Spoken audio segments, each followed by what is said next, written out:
The Upper Berth by F. Marion Crawford.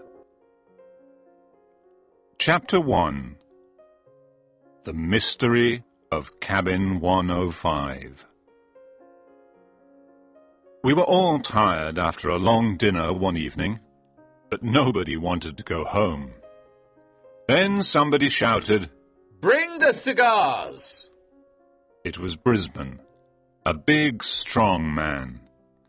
Everybody turned to look at him. Lighting his cigar, he said, "It's strange, you know. We all stopped talking. It's strange. He said again. People are always asking if anyone's seen a ghost. Well, I have." Somebody said, "Tell us the story, Brisbane." We lit our cigars, ordered another bottle of champagne, and listened to his story. When I used to travel to America, I liked to sail on certain ships. The Kamchatka used to be my favorite. It isn't my favorite now, and I never want to travel on it again. I remember it was a warm morning in June. When I went on board, I told the steward the number of my cabin, 105. He nearly dropped my suitcase. "Well, God help you," he said quietly. I thought he might be drunk, but I said nothing and followed him. Cabin 105 was a large room with 2 berths with curtains around them. Mine was the lower one. That morning the cabin seemed empty and depressing, and I didn't like it. I gave the steward some money, and he thanked me. "I'll try to make you comfortable," he said, and then added quietly, "if that's possible in this cabin." I was surprised, but again I thought he was drunk. I was wrong. Our voyage began. On the first day, everything was normal. That night I was tired and went to my cabin early. I noticed another suitcase by the door and a walking stick and an umbrella in the berth above mine. I wasn't happy because I had wanted to be on my own. Who was my companion? I decided to stay awake and see. Later, I was lying in bed in the dark when he came in. He was tall, very thin and pale, with fair hair and a beard and grey eyes. He looked like the type of man who makes money on Wall Street or by gambling. I decided I didn't want to talk to him. If he gets up early, I'll get up late, I said to myself before I went to sleep. During the night, a loud noise suddenly woke me up. It was the other man jumping out of bed. Then I heard him unlock the cabin door. He ran out very fast, leaving the door open. I heard his footsteps along the passage. I got up angrily to close the door and went back to sleep. When I woke up, it was still dark. The air was damp and I felt cold. There was a strange smell in the cabin, like old seawater. I could hear the other man moving in the berth above mine.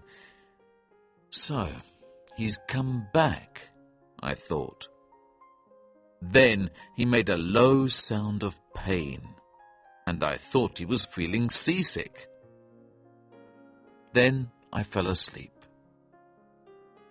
When I woke up again, the cabin was still cold. Suddenly, I noticed that the window was open, so I got up and closed it. The curtains were closed around the other berth, so I thought the man was asleep. the smell of seawater had disappeared. At about 7 o'clock, I went for a walk around the ship, and I met the ship's doctor from Ireland, a young man with black hair, blue eyes, and a happy face. I said the weather was not very good. "It was very cold last night," I continued, "but my window was open all night, and the room was damp." "Damp? Where is your cabin?" "It's cabin 105. The ship's doctor looked at me with big eyes.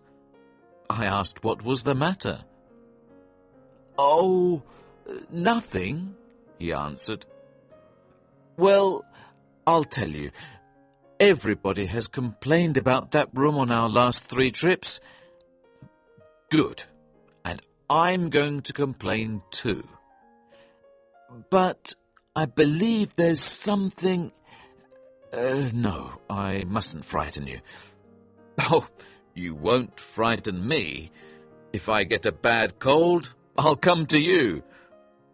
We laughed, and I offered him a cigar. Then he asked me if I had a roommate. "Yes, a strange man who runs out in the middle of the night and leaves the door open." The ship's doctor gave me a curious look. "Did he come back?" "Yes, he was there when I woke up." "Look, my cabin is big enough for 4 people. You can sleep there tonight." I was really surprised. Why was he so anxious about me? I thanked him and said my cabin was fine. There was nothing wrong with it. "We doctors aren't superstitious," he said, "but please don't sleep in 105. Come and stay in my cabin." "But why?" "Because the last 3 people who slept there went overboard." I looked at him to see if he was joking, but he looked very serious. I said, "I really don't think I'll be the 4th person to go overboard." "I think you'll change your mind before we arrive in America," he said. After breakfast, I went to my cabin to get a book. The curtains around my roommate's berth were still closed, so I thought he was asleep. As I came out, I met the steward, who said the captain wanted to see me in his cabin. "I want to ask you a favor," said the captain when I arrived. "Your roommate has disappeared. Did you notice anything strange about him?" "Has he gone overboard?" I asked, remembering the ship doctor's story. "Yes, I think so." "That's incredible. He's the 4th person." And I told him the story of cabin 105. I also told him what had happened to me in the night. "That's the same story the other roommates told me," the captain said. "Nobody saw the man last night. The steward found his berth empty this morning and looked for him, but he's disappeared. Please don't tell the other passengers. I don't want my ship to get a bad reputation for suicide. You can sleep in any cabin you like for the rest of the voyage. Is that all right?" "Thank you, Captain, but my cabin is empty now, so I'll stay there." The captain tried to change my mind, but I told him I was happy to have the room to myself. I asked him if the steward could remove my roommate's things and do something about the damp and the window. After I left the captain, I saw the ship's doctor, and we played cards. I went to my room late.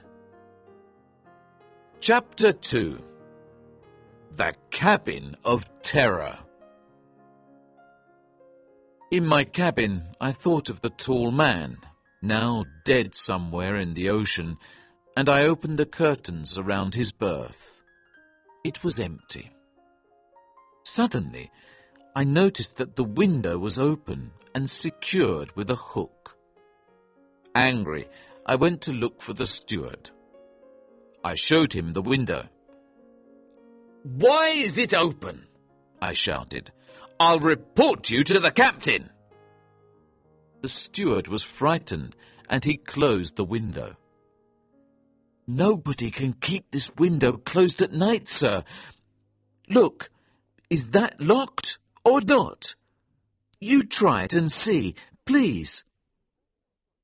The window was securely locked. "Well, you'll see that in half an hour it'll be open again, and secured, too. That's the horrible thing, sir. It is secured with the hook." I checked the window again. "If I find it open in the night, I'll give you £10. But it's impossible." We said good night, and I went to bed. I tried to sleep, but I couldn't. Sometimes I looked at the window. It was closed, and I smiled, thinking of the steward's story.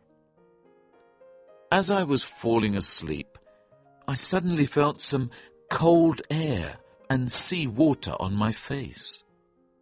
I jumped out of bed, and the movement of the ship threw me onto the sofa under the window. It was open and secured with the hook. I was surprised, but not scared.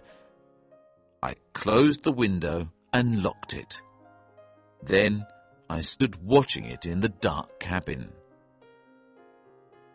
Suddenly, I heard a sound behind me and turned round.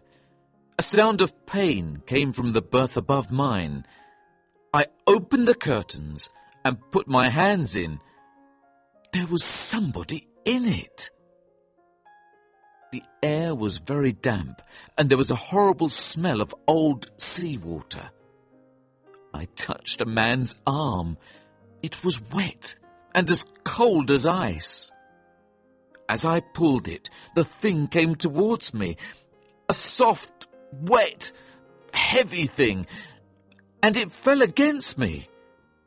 I fell back across the cabin. In a moment, the door opened and the thing ran out. I followed it as fast as possible. I'm sure I saw it in the low light of the corridor before it disappeared. Now, I was really frightened. This is crazy, I thought. Had I really seen it? I went back into the cabin, lit a candle, and saw with horror that the window was open. I looked at the other berth. It smelt of seawater, but it was dry. I closed the window and sat on the sofa all night. The window did not open. When dawn came, I got dressed and went on deck, where I saw the ship's doctor. "You were right, Doctor," I said. "There's something very strange about cabin 105. "Did you have a bad night?" he asked. So I told him everything. Then I asked if he believed me. "Yes, of course. You must come and stay in my cabin tonight." "Why don't you come and stay in mine for one night? Help me to understand what happened." "I'm sorry, but no, I don't want to see any ghosts." I laughed at him. "Do you really believe it was a ghost?" "Can you explain it then?" he asked angrily. "No, you can't." "But you're a doctor, a man of science. You must know there's a rational explanation." "There isn't a rational explanation. I hope you find somebody to help you. Good morning, Mr. Brisbane." And the ship's doctor continued his walk. I didn't want to spend another night in my cabin, but I was obstinate and decided to do it alone. I couldn't find anybody to help me. Later, I met the captain and told him this. "I'll stay with you tonight," he said, "and we'll see what happens. I think we can find out what's wrong with that berth." He brought a carpenter to the cabin and told him to examine the berth very carefully. When the carpenter finished his work, he said, "In my opinion, it's better to lock the door with some big screws. 4 people have died already. This cabin is haunted." "I'll try it for one more night," I answered. I was feeling better now because I had the captain's company for the night. He was a calm, brave man, and he really wanted to solve the mystery. I was smoking a cigar at about 10 o'clock that evening when he came to speak to me. "This is a serious problem, Mr. Brisbane," he said. "We've lost 4 passengers on 4 trips, so we must find out what's wrong. If nothing happens tonight, we'll try tomorrow. Are you ready?" We went down to cabin 105. The captain closed the door and locked it. He put my big suitcase in front of the door and sat on it, so nothing could get out. The window was closed. I opened the curtains around the other berth and put my lamp there. Then I checked around the cabin and under my bed and the sofa. Nobody can come into the cabin, nobody can open the window, and only you and I are in the cabin, I said. "Very good," answered the captain calmly. "So, if we see anything, it's only our imagination, or something supernatural." "Do you really believe it's something supernatural?" I asked sleepily. "No, I don't." "What are you looking at?" I didn't answer. I was looking at the window. Was the lock really beginning to turn, or was it my imagination? Yes, perhaps it was. Very slowly, so slowly that I wasn't really sure. "It's moving!" the captain cried. "But what's that smell? I can smell old seawater. Can you?" "Yes. It's strange because the cabin is dry," I said. Just then my lamp suddenly went out. As I stood up to get it, the captain jumped up with a loud cry of surprise. I turned and ran towards him as he called for help. He was trying to stop the window from opening, but the lock was turning against his hands. Suddenly, the window opened. The captain, his face very pale, stood by the door so nobody could escape. "There's somebody in that berth!" he shouted, his eyes big and scared. "Stand by the door while I look. It won't escape." But I jumped up and put my hands into the upper berth. Inside there was something ghostly and horrible, and it moved in my hands. It felt like the body of a drowned man, cold, soft and wet from a long time in the water. I held on to it tightly, but it was as strong as 10 men, and it moved, a smooth, wet thing with a putrid smell and dead white eyes that stared at me, and wet hair over its dead face. It pushed against me, put its arms around my neck, and forced me back. I fought with the thing, but it was too strong, and finally I fell and let it go. It moved quickly towards the captain. He tried to hit it, but he fell down with a cry of horror. As the thing stood over the captain, I almost screamed with terror, but I had no voice. Suddenly, the thing disappeared. It seemed to go through the window, but I don't know how that was possible. The captain and I lay on the floor for a long time. When I moved at last, I knew my arm was broken. I stood up and tried to help the captain. He wasn't injured, but he was in a bad state of shock. That's the end of my story. The ship's carpenter put 4 big screws in the door of 105, and no passengers slept in it again. If you ever travel on the Kamchatka and ask for that cabin, the captain will tell you that it's occupied. Yes, it is occupied by a dead thing.